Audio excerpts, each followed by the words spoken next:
Video کو دیکھنے والے تمام احباب کو خوش آمدید۔ خواتین و حضرات، ہیر رانجھا کے بعد غالباً سب سے زیادہ مقبول عام کہانی سوہنی ماہیوال ہے۔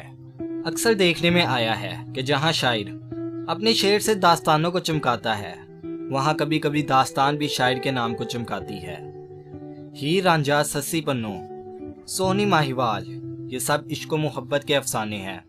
ان کے پڑھنے سے سب کے دل پر چوٹ لگتی ہے۔ ہر ایک سننے والا ان داستانوں میں اپنے ہی جذبات کے ابھرتے ہوئے نغمات کی آواز سنتا ہے۔ دوستو، داستان شروع کرنے سے پہلے آپ سب سے گزارش ہے کہ ہمارے چینل کو سبسکرائب کر لیں۔ ہم اسی طرح کی لوک داستانیں آپ کے لیے لاتے رہیں گے۔ چناب کے کنارے گجرات کے شہر میں ایک کمہار رہتا تھا۔ کوزاگری کے فن میں تاک اس کے فنی کمالات کی شہرت دور دور تک پھیلی ہوئی تھی، اور اس شہرت نے اس کے گرد دولت کے انبار لگا دیے تھے۔ دولت کے ساتھ ساتھ خدا نے اسے ایک اور نعمت بھی عطا کی تھی۔ وہ اس کی نوجوان حسین بیٹی تھی، جس کے حسن و جمال کو سوہنی کے نام سے یاد کیا جاتا تھا۔ اسی زمانے میں بخارا میں ایک دولت مند سوداگر مرزا نامی رہتا تھا۔ بڑھاپے میں اولاد کو ترستا تھا۔ آخر ایک بزرگ کی دعا سے اس کے گھر میں لڑکا پیدا ہوا، جس کا نام عزت بیگ رکھا گیا۔ لڑکا ناز و نعمت میں پلا جوان ہوا، ہنر مند تھا، تیر اندازی میں ماہر اور موسیقی میں یکتا۔ یہ شاہ جہاں کا زمانہ تھا۔ دلی اس وقت اپنے عروج پر تھی۔ مرزا عزت بیگ دلی دیکھنے آئے۔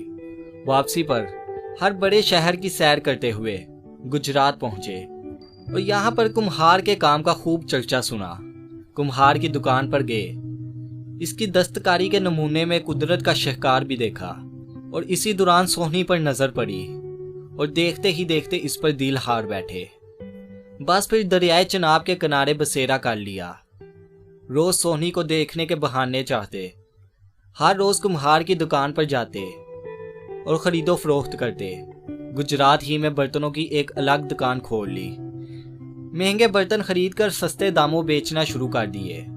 دولت تو بہت تھی، لیکن ختم ہو گئی۔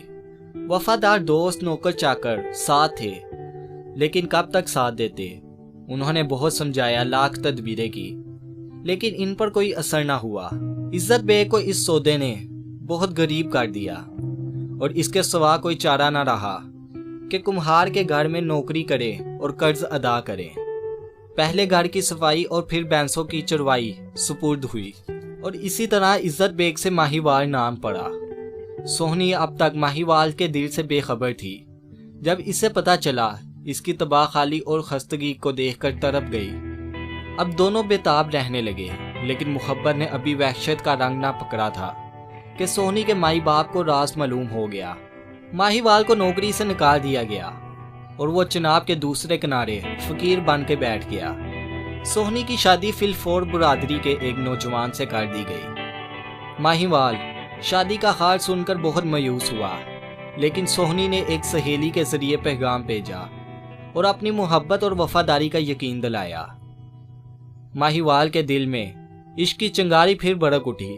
وہ رات کو تیر کر اس سے ملنے کے لیے دریا کے اس پار آتا اور تازہ مچھلی بھون کر لاتا۔ ایک رات ماہیوال جب دریا کو پار کر کے اس کنارے آیا تو اس کی ٹانگوں سے خون بہہ رہا تھا۔ جستجو کرنے پر معلوم ہوا مچھلی نہ ملنے کے باعث اس نے اپنی ران سے گوشت کا ٹکڑا کاٹ کر کباب بنائے ہیں۔ سوہنی محبت کا یہ انداز دیکھ کر سہم گئی۔ اب سوہنی ماہیوال سے خود راتوں کو چھپ چھپ کر دریا کے پار ملنے کے لیے آتی۔ سوہنی بظاہر ایک گھڑے کے سہارے دریا کو پار کرتی تھی، مگر ایک روز سوہنی کی نند کو اس پر شک ہو گیا، اور وہ اس کا تعاقب کرتے ہوئے اس کے پیچھے آئی اور سب راز پا لیا۔ کچھ غیرت اور کچھ حسد نے مل کر انتقام کی صورت نکالی۔ ایک رات آسمان پر بادل چھائے ہوئے تھے۔ طریق فضاؤں میں خورناک آندھیوں کا شور مچا ہوا تھا۔ کوئی اور ہوتا تو لرز کر رہ جاتا۔ سوہنی محبت کا سہارا لے کر اٹھی اور دریا کی طرف چل دی۔ کہتے ہیں محبت اندھی ہوتی ہے۔ بجلی نے کڑک کر چمک کر بہت کچھ ڈرایا دھمکایا، لیکن سوہنی نے سمجھا تو صرف اتنا کہ اس کے ہاتھ میں ایک پکا گھڑا نہیں بلکہ کچا گھڑا ہے۔ اسے کیا معلوم تھا کہ اس کی نند نے اپنی چال چل دی ہے اور اس نے گھڑا بدلا دیا ہے۔ دریا میں بلا کا طوفان تھا۔ لہروں کے تلاطم میں موت منہ کھولے کھڑی تھی۔ سونی کا جی دھک سے رہ گیا۔ یہ اس کے امتحان کا وقت تھا۔ وہ ایک لمحے کے لیے رکی اور ماہیوال کا نام لے کر دریا میں کود پڑی۔ اس کے بعد کیا ہوا اسے اب کون کہے اور کون سنے؟ انتظار کے صدمے کب تک سہے جا سکتے ہیں؟ ماہیوال کچھ دیر تک سونی کی راہ دیکھتا رہا۔ آخرکار جس آواز کو اس کے کان نہ سن سکے تھے، اس کے دل نے اسے سن لیا۔ وہ بھی بے درک دریا میں کود پڑا اور پھر دنیا اس کی صورت نہ دیکھ سکی۔ دوستو، یہ سونی ماہیوال کی سادہ سی کہانی تھی۔ قسمت کا کھیل دیکھیں۔ ہیر رانجھا کے قصے کو وارث شاہ جیسا رمز آشنا شاعر ملا اور سسی پنوں کی داستان ہاشم شاہ جیسے اہل دل کی زبان سے بیان ہوئی۔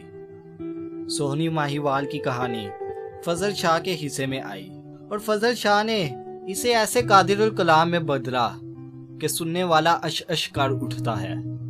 دوستو، اگر آپ کو یہ کہانی پسند آئی ہو تو اسے لائک ضرور کیجیے گا اور اسے اپنے دوستوں کے ساتھ بھی شیئر کیجیے گا، اور مجھے کمنٹ باکس میں ضرور بتائیے گا کہ آپ کو ویڈیو کیسی لگی۔ میں آپ سے ملوں گا ایک نئی ویڈیو میں، تب تک کے لیے اللہ نگہبان۔